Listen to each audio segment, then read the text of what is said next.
இந்த வீடியோவில் என்ன பார்க்க போறோம்னா கக்குடா. இந்த படத்தோட கதை தான் பார்க்க போகிறோம். வாங்க ஸ்ட்ரிக்டாக படத்தோட கதைக்குள்ள போயிடலாம். இந்த யூபியில் ராத்தோடிங்கிற ஒரு கிராமம் இருக்குது. அந்த கிராமத்தில் இருந்து சபிக்கப்பட்ட ஒரு கிராமமாக அமைஞ்சிருக்கு. அதாவது என்னென்னா, ஒவ்வொரு செவ்வாய்க்கிழமையும் 7:15 மணிக்கு என்னென்னா, வீட்டில் உள்ள சின்ன கதவை எல்லோரும் திறந்துருக்கணும். அப்படி எந்த வீட்டை கதவை திறக்கலையோ அவங்கள பேய் அட்டாக் பண்ணுவோம். அட்டாக் பண்ண மட்டும் இல்லாமல் அவங்க முதல்ல பின்னாடி ஒரு மழை மாதிரி வந்துடும். அந்த மழை 13 நாள் வரை அப்படியே இருக்கும். 13ஆம் நாள் அவங்க இறந்துருவாங்க. இப்படி ஒரு சாபத்துக்கு அந்த கிராமம் சபிக்கப்பட்டிருக்கு. இதுவே பக்கத்து ஊரில் சோனார் சின்ஹா இருக்காங்க. அவங்க அப்பா ஒரு இங்கிலீஷ் படித்த பையனுக்கு தான் தன் பொண்ணை கல்யாணம் பண்ணி கொடுக்கறதா முடிவு பண்ணியிருக்காங்க. சோனார் சின்ஹா அந்த ரத்தோகி கிராமத்தை சேர்ந்த பையனை லவ் பண்ணிகிட்ருக்காங்க. அவங்க அப்பா ஒரு நாள் அந்த பையனை கூட்டிகிட்டு சொல்கிறாங்க. ஆனால் அந்த பையனுக்கு இங்கிலீஷே தெரியல. இதனால் அவங்க அப்பா அந்த கல்யாணத்தை ஒத்துக்க மாட்டார். ஆனால் 2 பேரும் ஓடி போய் கல்யாணம் பண்ணிக்கலாம்னு சொல்லி முடிவு பண்ணுறாங்க. அதுவும் சாயங்காலம் டயத்தில் தான் கல்யாணம் பண்ணிக்க ஏதாவது முடிவு பண்ணுறாங்க. இது மாதிரி சாயங்கால டயத்தில் கல்யாணம் நடத்துகிறாங்க. இவர் அப்போ தான் பார்க்குற மணி 7:15 ஆகுதுன்னு சொல்லிட்டு உடனே வேகமாக வீட்டுக்கு போய் கதை திறக்கலாம்னு சொல்லி பார்க்குறாரு. அதுக்காட்டியும் லேட் ஆகிடுது. போய் கதை திறக்கும் போது அந்த பேய் இவரை அட்டாக் அட்டாக் பண்ணிட்டு ரைட்டு காலால் எட்டி உதைக்குது. எட்டி வச்சோடனே அடுத்த நாள் இவர் முதுகில் மழை மாதிரி வந்தது. மழை மாதிரி வந்தோடனே அடுத்த ஊர்க்காரங்களாம் என்ன பண்ணுறாங்கன்னா இவங்களுக்கு மாலை மரியாதை விருந்தெல்லாம் போட்டு இது பண்ணுறாங்க. ஏன்னா இன்னும் 13 நாள் இவர் சாக போகிறாரு. அதனால ஆனால் சோனார் சின்ஹா கொஞ்சம் படித்தவங்கனால இந்த மாதிரி மூட நம்பிக்கை மேலே நம்பிக்கை இல்லாதவங்க உடனே தன்னோட புருஷனை நான் குணமாக்கி காட்டுறேன்னு சொல்லிட்டு அவங்கள தூக்கிட்டு ஹாஸ்பிட்டலுக்கு போகிறாங்க, அவரோட ஃப்ரெண்டோட சேர்த்து. அந்த ஹாஸ்பிட்டலில் போய் என்ன பண்ணுறாங்கன்னா, இது ஒன்றும் இல்லை, சும்மா வெறும் கட்டி தான், இதை ஒரு ஆப்ரேஷன் பண்ணால் சரியாயிடும் அப்படின்னு சொல்லுவாங்க. அந்த ஹாஸ்பிட்டல் கம்பவுண்டர் மாதிரி ஒருத்தர் இருப்பார். அவர் சொல்லுவார், அவங்க வெறும் கட்டின்னு தான் சொல்லுவாங்க, அதெல்லாம் போய் இந்த அட்ரஸுக்கு போங்க அப்படின்னு ஒரு கம்பவுண்டர் ஒரு அட்ரஸ் கொடுப்பாரு. நான் சோனார் சின்ஹா அதை கண்டுக்க மாட்டாங்க. டாக்டர் அந்த கட்டியை எடுத்துருவாங்க. எடுத்துகிட்டு அடுத்த நாள் பார்த்தா திரும்ப அந்த கட்டி திரும்ப வர ஆரம்பிச்சிடும். சரின்ட்டு சோனார் சின்ஹா சொன்ன மாதிரி அவங்க அட்ரஸுக்கு போகிறாங்க. அங்கே போய் பார்த்தா அந்த கம்பவுண்டராக இருந்த ஆள் தான் அங்கே பேய் ஓட்டுற ஆளாக இருக்கார். அவர் தான் ரிதேஷ் தேஷ்முக், நம்ம ஜெனிலியாவோட ஹஸ்பண்டு. அவரை இப்போ ஒரு பேய் ஆக்கிரமிச்சிருக்கு, அது கக்குடா பேய் ஆக்கிரமிச்சிருக்கு. அவரை அதை நம்ம விளைய வைக்கணும் அப்படின்னு சொல்கிறாங்க. அவரை நம்ம காப்பாற்றணும் அப்படின்னு சொல்லிட்டு அவரை கூப்பிட்டுட்டு ரிதேஷ் தேஷ்முகை கூப்பிட்டு சோனார் சின்ஹா இந்த கிராமத்துக்கு வராங்க. சோனார் சின்ஹாவுக்கு இன்னொரு அக்காவும் இருக்காங்க. அவங்களும் சோனார் சின்ஹா மாதிரி தான் இருப்பாங்க. அவங்களுக்கு என்ன பிரச்சனை தூக்கத்தில் நடக்கிற வியாதி.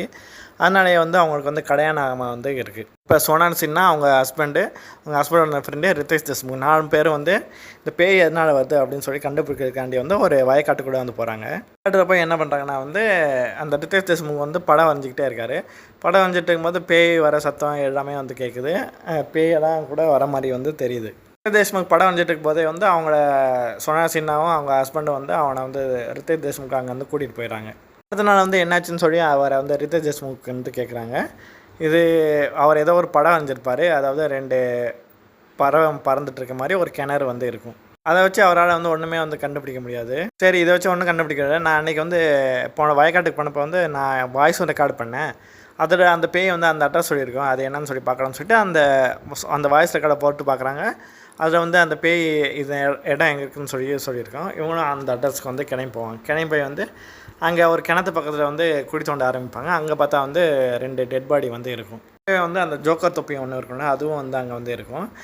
அவங்க அதை எடுக்கும்போதே அந்த கக்குடா பேய் இவங்களை அட்டாக் பண்ண ஆரம்பிச்சிடும். அட்டாக் பண்ண மட்டும் எல்லாரையும் தூக்கி போட ஆரம்பிச்சிடும். உடனே ரிதேஷ் தேஷ்முக் அந்த தலையை போடுற அந்த தொப்பியை மட்டும் எடுத்துகிட்டு மற்ற அந்த டெட் பாடியை அப்படியே மூடிடுவாங்க. மூடிட்டு அங்கேருந்து கிளம்பி வந்துடுவாங்க. இப்போ ரிதேஷ் தேஷ்முக் அந்த தலையை போடுற குழா ஜோக்கர்ரான், அந்த சர்க்கஸ் ஜோக்கர்ரான் போடுற அந்த குழா மாதிரி இருக்குன்னு சொல்லிட்டு அந்த சர்க்கஸ் பேர் எழுதியிருக்கோம். அந்த சர்க்கஸ் இப்போ எங்கே நடக்குதோ அங்கே போய் பார்க்கலாம்னு சொல்லிட்டு அவர் கிளம்பி போவார். கூடவே சோனார் சின்ஹா போவாங்க. போகும்போது அவங்க ஹஸ்பண்ட் சந்தேகப்பட்டார், இது மாதிரி இவர் கூட இவ போயிடுவாடோ அப்படின்னு சொல்லிட்டு. அதனால் அவர் தூக்கு மாட்டை போயிடுவார்.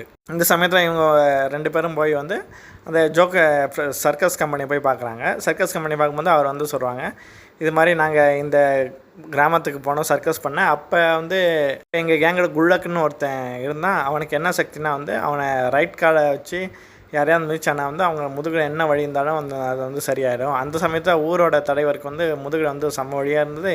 இவன் போய் வலது காடு வச்சோடனே அது சரியாயிடுச்சு அப்படின்னு சொல்கிறாங்க. அதே மாதிரி ஊரோட எல்லாரோட வழியும் சரியாகிட்டே போயிடுச்சு. அந்த ஊரோடவங்களாம் இவனை ரொம்ப மரியாதையும் ரொம்ப இடமும் கொடுத்து ரொம்ப வசதியாக வந்து வச்சுட்டு இருந்தாங்க. அதனால் நான் இங்கே சர்க்கஸ் முடிஞ்சோனதுக்கப்புறமும் கூட அவன் அந்த கிராமத்துலேயே வந்து இருக்க ஆரம்பிச்சிட்டான். இவ்வளோ தான் எங்களுக்கு இன்ஃபர்மேஷன் தெரியும் அப்படின்னு சொல்லிட்டு அந்த சர்க்கஸ்காரன் சொல்லிவிட்டு அனுப்பிச்சி விட்றாங்க. சரின்னு சொல்லிட்டு அவங்க கேட்டுட்டு இங்கே சொன்ன சின்னாலும் அவங்க ரித்தேஷ் தேஷ்முக்கும் திரும்ப வராங்க. வரும்போது பார்த்தா இங்கே ஹஸ்பண்ட் தூக்கில் மாட்டியிருக்கிறது வந்து தெரிய வரும். இப்போ அதிர்ஷ்டவசமாக வந்து ஃபேன் வந்து கரண்டு வந்துருக்கும். சரி நீ என்ன இப்படி சந்தேகப்பட்டியா அப்படின்னு சொல்லிட்டு சோனா சின்ன கோச்சிட்டு வந்து அவங்க அக்கா கிட்ட வந்து வந்துடுவாங்க. அதாவது அவங்க அம்மா அப்பா வீட்டுக்கு வந்துடுவாங்க. அப்போ அவங்க அக்கா சோனா சின்ன வந்து பேசிட்டு இருக்கும்போது வந்து சொல்லுவாங்க, இந்த ஊர் மக்களுக்கு நல்லது தானே செஞ்சுருக்காங்க, அப்புறம் எதுக்கு இந்த பேய் வந்து அவங்கள இப்படி பண்ணுது அப்படின்னு சொல்லி கேட்கும்போது அவங்க அக்கா உடம்பு கூட அந்த பேய் வந்து போயிட்டு வந்து சொல்லும், அந்த ஊர் கிராமம் மொத்தமாக வந்து அவங்க வீட்டை வந்து எரிச்சிருச்சு அப்படின்னு வந்து சொல்லும். அப்படியா அப்படின்னு சொல்லிட்டு இந்த சோனா சின்ஹா வந்து ரித்தேஷ் தேஷ்முகை வந்து சொல்லுங்கள், இது மாதிரி வந்து கிராமம் மொத்தமாக வந்து வீட்டை எரிஞ்சிச்சுன்னு சொல்கிறாங்க. சரி உங்கள் அக்காவை பற்றி நீ சொல்லவே இல்லை அப்படின்னா, எங்கள் அக்காவுக்கு வந்து தூக்கத்தில் நடக்கிற வியாதி இருக்குது அப்படின்னு சொல்கிறாங்க.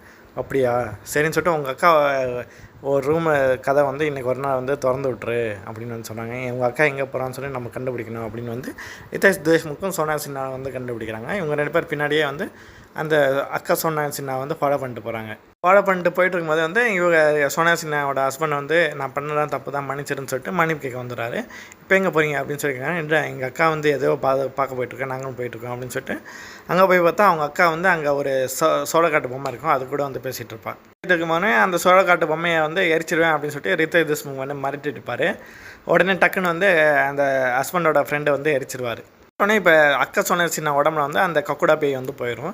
பேய் போனதுக்கப்புறம் அவனோட சர்க்கஸோட முதலாளி வந்து கேட்டுட்டு இருந்தார், நீ எப்படி இறந்த அப்படின்னு வந்து சொல்லிட்டு. அப்போ கக்குடா வந்து கதை வந்து சொல்லணும், இது மாதிரி நான் இந்த கிராமத்துலேயே வந்து இருந்தேன், இந்த கிராமத்துக்காரங்களை வந்து என் மோசம் பண்ணிட்டாங்க, இந்த கிராமத்துலேயே வந்து ஒதுக்கப்பட்டவங்க வந்து ஒருத்தவங்க வந்து இருப்பாங்கன்னா அவங்க வீட்டுக்கு வந்து நான் ஃப்ரெண்ட்லியாக வந்து பழகிட்டு இருந்தேன்.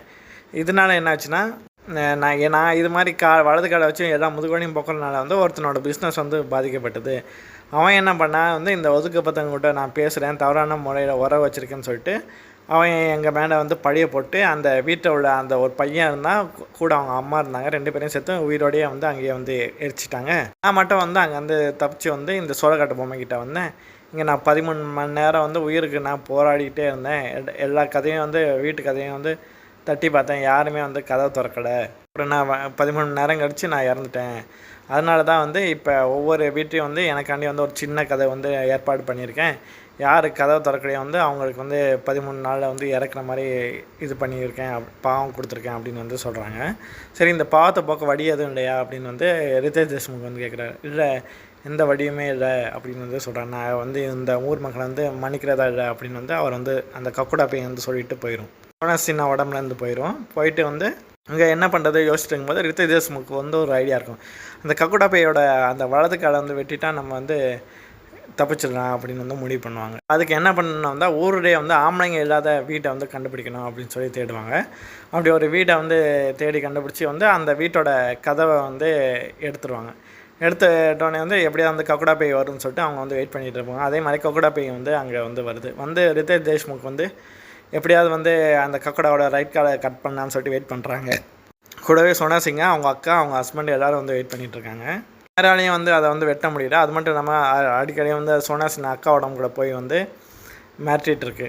கடைசியாக என்ன பண்ணுறாங்கன்னா வந்து அந்த அவங்க அக்கா உடம்புல வந்து பேயை போக்குறதுக்காண்டி வந்து ரித்தேஷ் தேஷ்முக் வந்து சோனா சின்ஹா வந்து தண்ணியில் வந்து முக்கி எடுக்கிறாங்க. முக்கி எடுத்தனால வந்து அந்த பேய் அங்கேருந்து ஓடி போயிடும். உடனே ரித்தேஷ் தேஷ்முக் அங்கேருந்து வேகமாக ஓடி போகிறாரு. அந்த அம்மாவும் பையனும் வந்து ஒரு வீட்டை வந்து எரிச்சாங்க. அந்த வீட்டில் போய் என்ன பண்ணுறாங்க, அந்த அம்மா பையன் உடம்பை வந்து எரிக்க ஆரம்பிச்சிடறாரு. எரிக்க ஆரம்பிச்சோடனே வந்து அந்த பேய் வந்து அங்கே வந்து கக்குடா பேய் வந்து அங்கே வருது.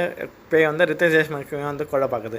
அப்போ சோனா சின்ஹா வந்து அங்கே வந்து வராங்க. சோனா சின்ஹா பார்த்து பேசிகிட்டு இருக்கும்போது இந்த ரித்தேஷ் தேஷ்முக் வந்து அதோட வலது காலை வந்து வெட்டிடுறாரு. வெட்டினோடனே வந்து அதோட ஆத்மா வந்து சாந்தி அடைஞ்சிருது. நம்ம சோனா சின்ஹா ஹஸ்பண்ட் முதுகுல பின்னாடி இருந்த அந்த கட்டியும் வந்து கரைஞ்சிருது. இங்கே இந்த ரித்தேஷ் தேஷ்முக்கும் சோனா சின்ஹாவும் வந்து திரும்ப எங்கள் வீட்டுக்கு வராங்க. வீட்டுக்கு பார்த்தா வந்து 13 நாள் கழித்து வந்து அவர் சாகாமல் வந்து அப்படியே வந்து இருக்கார். ஊர் மக்கள்லாம் வந்து இந்த விஷயம் தெரிஞ்சு வந்து ரொம்ப சந்தோஷப்படுறாங்க. அப்புறம் வந்து இந்த அக்கா சோனா சின்ஹாவுக்கும் ரித்தேஷ் தேஷ்முக்கும் ஒரு மாதிரியான லவ் வந்து ஆரம்பிச்சிருச்சு.